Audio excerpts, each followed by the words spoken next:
Muy buenas estudiantes.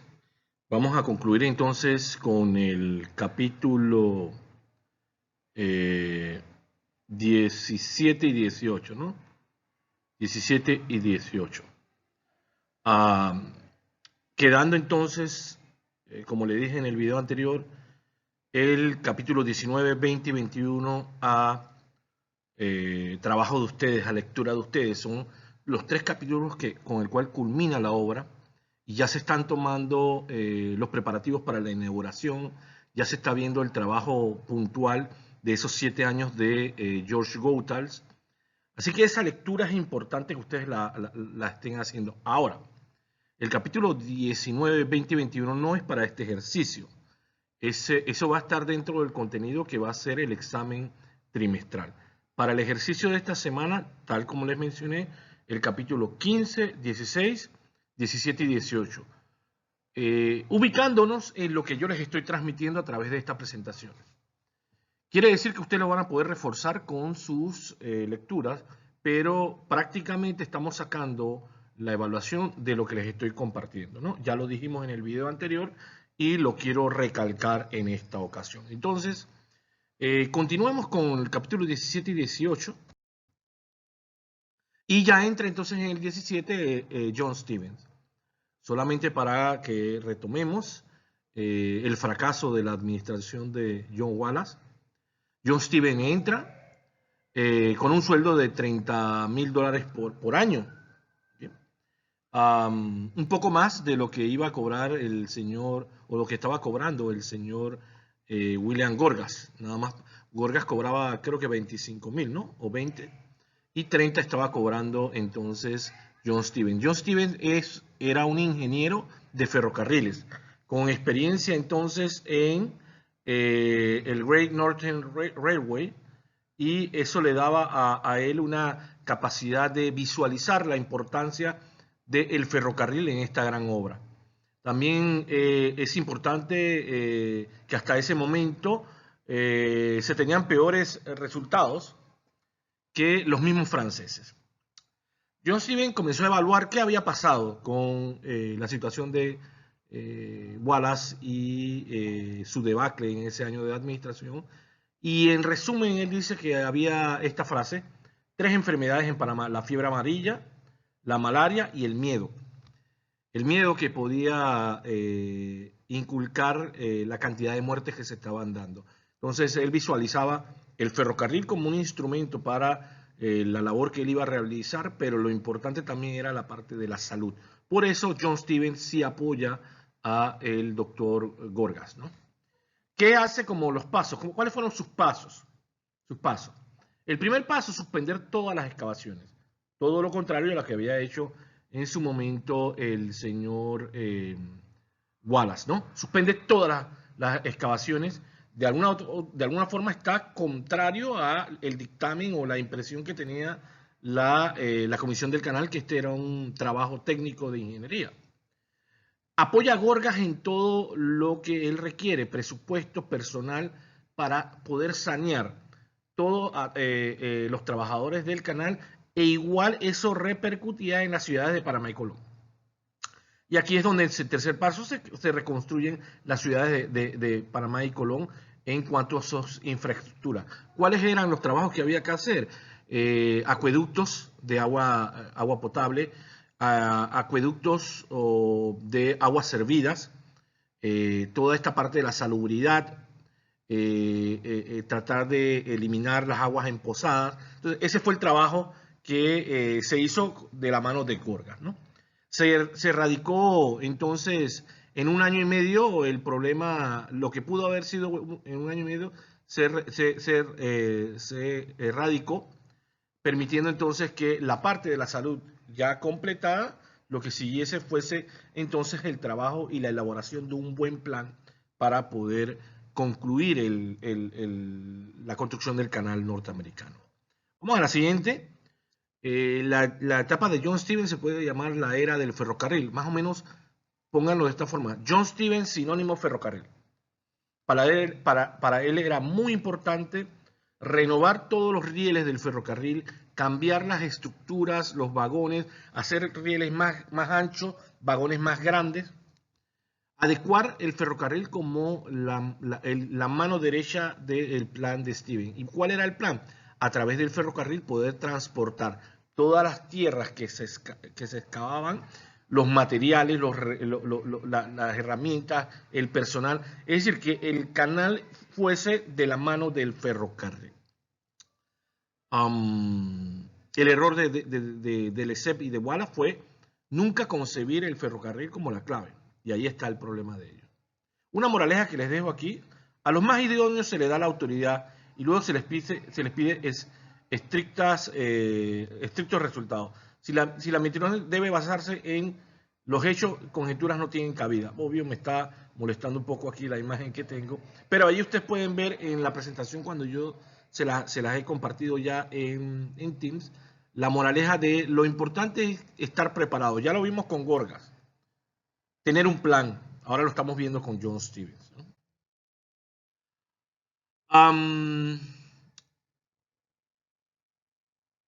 Este fue el mensaje que recibió Steven para entender que con el miedo no ganaba absolutamente nada, ¿no? Había que enfrentarlo, había que trabajar contra él. No podíamos salir corriendo como lo hizo en su momento Wallace, ¿no? Si en el caso que Steven no hubiese funcionado, ya se tenía a George Goethals antes de la contratación de Steven. Es decir, creo que los norteamericanos no se iban a correr nuevamente un fiasco de un administrador. Y ellos ya tenían el sucesor de Steven. Steven sale en 2 años. Si bien es cierto, el objetivo era que él concluyese, pero fueron 2 años muy fructíferos. Y se utiliza entonces a ese nombre que se tenía de George Goethals cuando sale Steven un poco ofuscado. Ya vamos a ver cómo sale Steven de la construcción del canal. Si algo se hace mal, puede ser corregido, pero no hay manera de corregir lo que no se ha hecho. Muy cierto. Tener también la visión para ver lo que está mal y corregirlo. También eso es muy importante, porque una cosa es que tú puedas criticar qué está mal, pero qué propuestas tú das. Entonces yo creo que aquí Steven estaba claro que él podía cuestionar la labor que se había hecho, pero él iba a dar respuesta. El ferrocarril era la administración de Steven, transportaba todo, ¿no? Personal, herramientas, medicina, alimentos, materiales. Trabajó con el equipo pesado disponible, que incluía más grandes vagones. Esto es lo que le mencionó, que él no hizo lo que hizo Wallace, que era tratar de reutilizar la maquinaria francesa, que era una maquinaria limitada porque era más chica. Las dimensiones ahora de los instrumentos de trabajo de Steven iban a ser mucho más fuertes y más grandes. Y eso se va a ver efectivamente en la cantidad de tierra que él comienza a escarbar desde el momento que da el go para esto. Vamos a ver entonces los trabajadores. Vamos a ver un poquito de los trabajadores. En la construcción del canal, vamos a ponerlo así, el canal francés, ¿okay?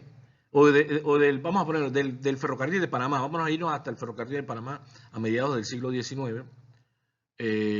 Los trabajadores que se tomaron en consideración como mayoritarios fueron los chinos, ¿no? En el canal francés, los jamaiquinos. Ahora, en el canal norteamericano, los de Barbados, los barbadenses, ¿okay? Jamaica había prohibido a los jamaiquinos, a sus nacionales, poder laborar en el canal por la cantidad de muertes que tuvieron en las experiencias pasadas.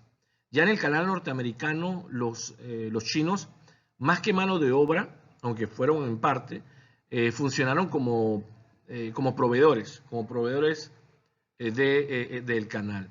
Se dieron en el canal norteamericano casi 52, 53 nacionalidades distintas, de las cuales sobresalían obviamente los de Barbados, y también sobresalieron los españoles de las regiones vascas. Steven los tenía en muy buena estima porque eran trabajadores que podían laborar fuerte, muy fuerte, tanto a 3 veces más que otras nacionalidades. Entonces a ellos se les comenzó a pagar bastante bien, ¿no? No dejaron de ser Silver Roll, pero fueron tomados en importancia, ¿no? No se olviden que el Silver Roll y el Gold Roll es una característica que fue durante todo el periodo de la construcción, desde 1904 hasta 1914. Y era un espejo, un reflejo de la discriminación que había en Estados Unidos. Así que Panamá no escapaba de esa situación. Otro aspecto importante, todavía en este momento, como yo les pongo aquí, renace el tema del canal a nivel o por esclusa. Se tenía que llegar a una conclusión. En principio, a nivel estaba Teodoro Roosevelt, John Wallace y John Stevens. Y por esclusa siempre se tuvo la ley Spooner, Bruno Varila y la comisión Walker, ¿no? Los partidarios. John Stevens cambia de decisión a un canal por esclusa. Así que John Stevens cambia de decisión, John Wallace permanece en un canal a nivel y Theodore Roosevelt posteriormente también cambia. Aquí hay un buen mensaje, aunque las rocas pueden cambiar, pero en muchísimo tiempo, los seres humanos pensantes, racionales, sabemos que todo es un proceso y en ese proceso hay que adaptarse y se puede cambiar de opinión. No seamos las rocas como en su momento fue John Wallace o Ferdinand de Lesseps. Steven cambió de opinión y al ver, bueno, como saben estamos aquí en el colegio, al ver obviamente los estudios, se dio cuenta que 8 años para construir el canal por esclusas, es decir, terminando en 1914, Goethals terminó antes de la fecha original que se tenía, y 18 años para un canal a nivel en 1924. La Junta Consultiva Técnica votó, en primer lugar se votó en esa consultiva técnica 8-5 un canal a nivel, pero posteriormente se hizo la votación en el Senado, en el Pleno, y pasó a ser un canal con esclusa de 36-31. Es decir, la Junta Consultiva Técnica establecía ciertas inclinación al nivel, pero al final la decisión final fue un canal por esclusas. ¿Okay? Theodore Roosevelt también cambia de posición. John Wallace permaneció en su posición de un canal a nivel. El que es terco, y así de sencillo. Yo siempre les he dicho, chicos, que si hay 2 personas que no debemos ser dentro de estos perfiles, es ser un John Wallace y es ser un Ferdinand de Lesseps. Yo creo que tenemos que ser un John Stevens, un George Goethals, hasta un Teodoro Roosevelt, con todo y su dureza de liderazgo, antes que ser un Teodoro Roosevelt o un John Wallace. Debemos ser mejor un Philip Bruno Varila, con esa capacidad de negociación, pero con una capacidad pensante también. John Taylor Morgan decía que, miren, ya se le estaban dando varios elogios a Steven, que si la propuesta de Nicaragua hubiese tenido a Steven como su vocero, el canal hubiese sido construido en Nicaragua. Goethals señalaría posteriormente, como dice allí, que no había dinero en el mundo para permitir construir un canal a nivel. Es decir, la propuesta del canal por esclusa era la propuesta más sensata que se tenía. ¿Okay? Ya Steven había preparado ya un plan completo de cómo trabajar.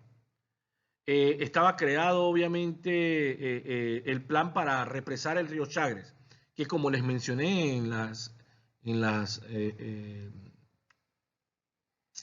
la presentación anterior, el represar el río Chagres nos permitía controlar esos desbordes e inundaciones del río Chagres y nos permitía también crear ese puente marino para evitar tener que excavar tanto como originalmente hubiese sido un canal a nivel. ¿Okay? Todo este logro se dio en 1 año y 3 meses, es decir, vamos, Steven trabajó rápido, ¿ah? Logró encaminar ya las decisiones de Estado para ya establecer su plan. Él necesitaba saber cómo iba a ser el canal.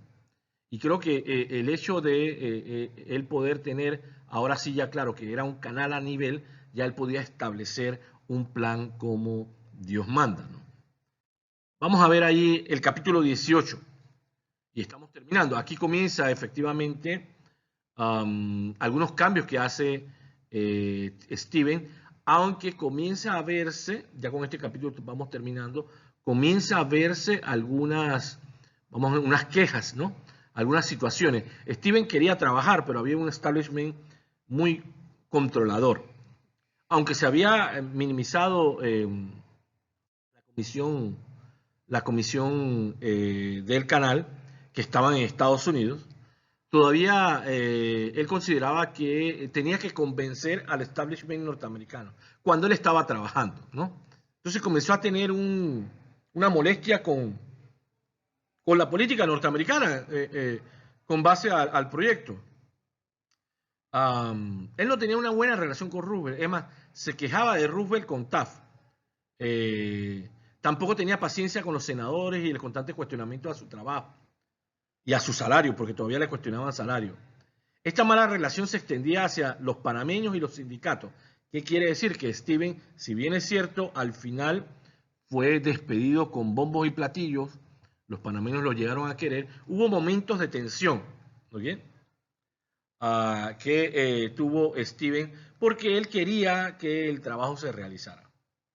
Aún así, Roosevelt apreciaba la labor y la capacidad técnica de Stevens y Sean, que era el presidente de la comisión del canal.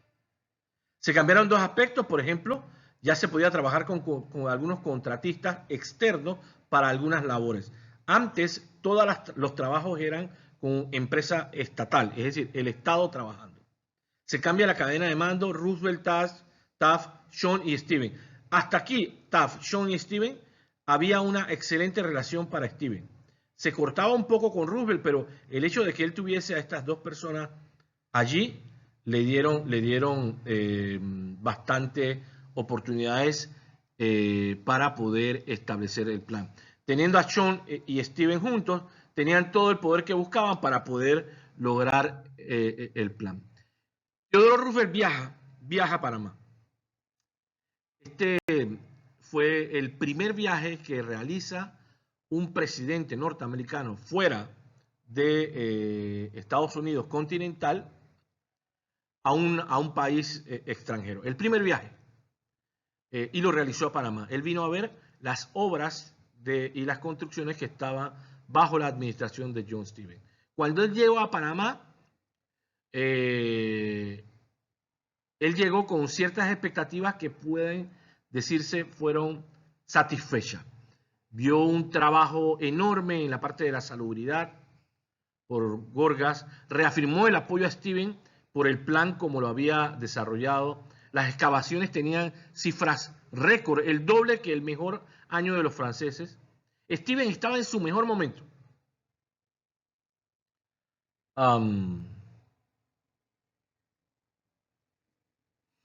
Y creo que fue un viaje muy satisfactorio.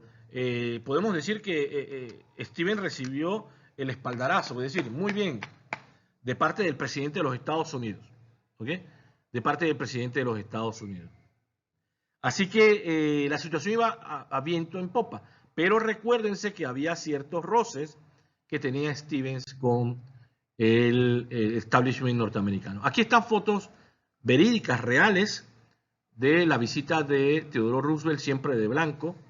Estuvo visitando a través del ferrocarril. Aquí se puso más o menos a manejar una excavadora. Aquí vemos con el presidente Amador.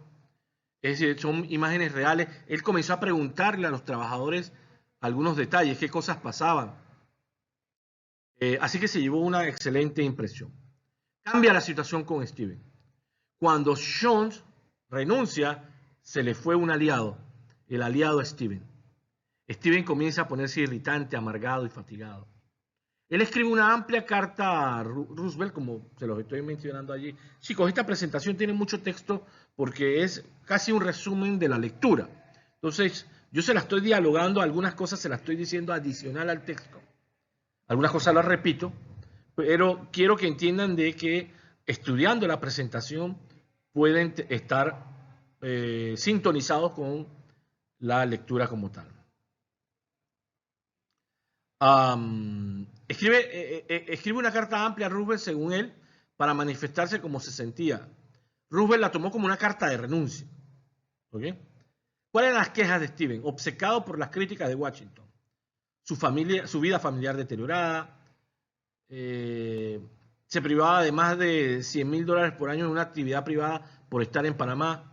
Dudaba que pudiera soportar los 8 años. Es decir, él ya estaba viendo que en ese año y medio, año 8 meses que tenía, ya estaba agotado. Realmente no le interesara la gloria en su papel como administrador. Yo creo que al final, y esto es una apreciación histórica mía, nunca fue valorado el esfuerzo que se hizo. La historia le ha dado a Stevens el valor, pero en ese momento tal vez no. Y al no verse valorado, efectivamente se ofuscó, ¿no? Se ofuscó. Ya no le veía atractivo a seguir el canal y deseaba descansar. Ya verán que hay otras causas plausibles, es decir, causas que son un poquito más verídicas. Por ejemplo, él era un ingeniero de ferrocarriles, mas no era un ingeniero de hidráulica. Y lo que venía ahora era la construcción de represas, la construcción de las esclusas. De repente él también se consideró un poco desprovisto de las habilidades para poder seguir en este proyecto. Taft dijo, Steven estaba sobrecargado de trabajo y al borde del colapso. Se agotó debido a la responsabilidad y su evidente deseo de ser tan detallista, ¿no? Vamos a ver qué otros aspectos. Una causa muy plausible, la construcción de las represas y las esclusas, que era lo que le comentaba. No sabía de concreto, armado, e ingeniería hidráulica. Entonces, él dio un paso atrás, o un paso al lado, y se retiró de la situación. ¿Cuáles fueron los puntos más difíciles? El sistema ferroviario de excavación sería el mismo utilizado en el Corte Culebra, sería el mismo utilizado para el final de la obra. Es decir, cuando él se retiró, él dejó sentada cuál iba a ser una de las herramientas, o si no, la más importante herramienta para la construcción. Faltaba el trabajo duro, el trabajo de los últimos 7 años. Faltaba el trabajo de hacer las esclusas, diseñar las esclusas y construir la gran represa del Gatún, que en su momento generó el lago artificial más grande del mundo. ¿Okay? Reubicar el ferrocarril previo a la inundación del río Chagre. También había que reubicar el ferrocarril. Roosevelt estuvo muy decepcionado de Stevens. Tanto así como lo vio como si fuese un Wallace. ¿Por qué? Porque él ya en Stevens había visto que tenía la persona capaz, pero al final no le terminó el trabajo. Como ya se tenía realmente el nombre de Goethals, ya quedaba entonces que él entrara a la labor. ¿Cuál era el perfil de Goethals? Era un ingeniero militar, oficial modelo, disciplinado, frío, capaz. También era minucioso. Era un workaholic. Ya ustedes saben cuál es ese concepto. Él vivía de su trabajo. Él lo tomaba como una misión militar. No es más que el simple cumplimiento del deber. Se me ordenó y no hubo alternativa. Él iba a cumplirlo. Roosevelt estaba muy contento con él. Sabía que él iba a concluir la labor. Un militar nunca abandona su misión. Entonces, esa mentalidad disciplinaria le sirvió a Goethals para poder enderezar o para poder concluir con el trabajo que había que echarle más hombro, ¿no? Que era el trabajo pesado. Goethals llegaría a decir que no hubiese podido concluir Goethals el canal si no hubiese sido por el planeamiento de John Stevens. ¿Okay? En este momento, Goethals vuelve a apoyar a Gorgas y a todo su trabajo. Ya Gorgas sube y forma parte de los miembros de la comisión del canal. Qué interesante. Gorgas sí cumplió con su labor, él puede ascender. Pero ¿cómo quería, volviendo atrás, John Wallace ascender a ser el presidente de la comisión del canal teniendo ese fracaso estrepitoso en su primer año? Yo creo que los ascensos se ganan, ¿no? Con esfuerzo y con resultados. Goethals sería casi como un dictador, ¿no? Un zar, pero un buen dictador, ¿eh?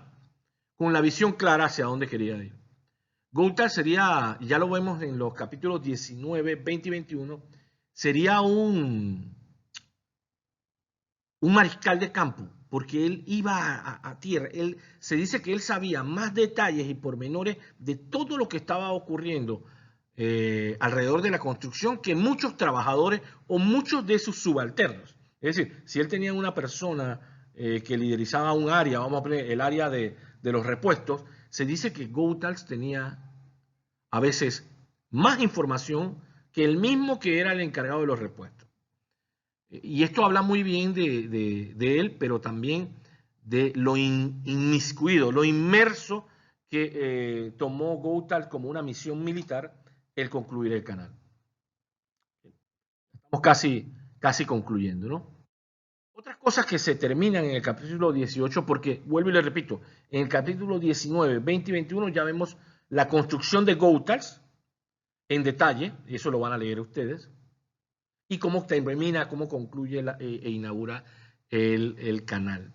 Este capítulo termina entonces con una información de unas características. Por ejemplo, el canal, los presidentes durante la construcción del canal fue Theodore Roosevelt de 1901 a 1909, William Taft, el mismo Taft que hemos hablado del 1909 al 13, y Woodrow Wilson, ¿okay? Que fue el que participó y dio el go para la Primera Guerra Mundial por parte de los norteamericanos de 1913 a 1921. Él fue el que inauguró el canal de Panamá. Ya veremos desde dónde lo inaugura. Eso se lo dejo de tarea para los lectores. El más importante de todos, muchos le atribuyen el éxito de la construcción. Taft estuvo en todo, ¿eh? Taft despidió a Wallace, contrató a Stevens y refirió a Goethals. ¿Okay? Fue secretario de Estado. Taft era el hombre conocedor de todo lo del canal. ¿Eh? Wilson inaugura el canal, entonces Woodrow Wilson, en 15 de agosto de 1914, con el vapor, tomen nota, el vapor Ancon. El canal fue construido por la módica suma de 375 millones de dólares. Les voy a decir cuánto saldría en la calculadora de inflación. Sería 8.166 millones de dólares. ¿Qué quiere decir eso? La ampliación del canal de Panamá costó 5.250 millones, creo que es más lo que se puso en adenda, pero estaba por allí. Este costó, por decirlo así, vamos, casi un tercio más, casi 3.000 millones más, por decirlo así. Entonces, estamos hablando de un canal que fue sumamente costoso, su construcción, y del cual los norteamericanos no querían verse fracasados. Chicos, me quedo con esto. Capítulos 19, 20 y 21 no tendrán resumen. Es importante. Así lo he hecho durante los 5 años que hemos estado y quiero impulsarlos a la lectura. Ahora, 19, 20 y 21 van a estar incluidos en el examen final, no en este ejercicio. Para el examen final vamos a tener del 15 al 21, pero ya yo les he resumido del 15 al 18. ¿Okay? Así que los dejo hasta este momento. 30 minutos nos ha tomado hablar de esto y nos estamos entonces viendo en la evaluación. Creo que es una evaluación que deben salir bien. Si ustedes leen hacen su lectura y prestan mucha atención a estos videos y a la presentación. Nos vemos, chicos. Chao.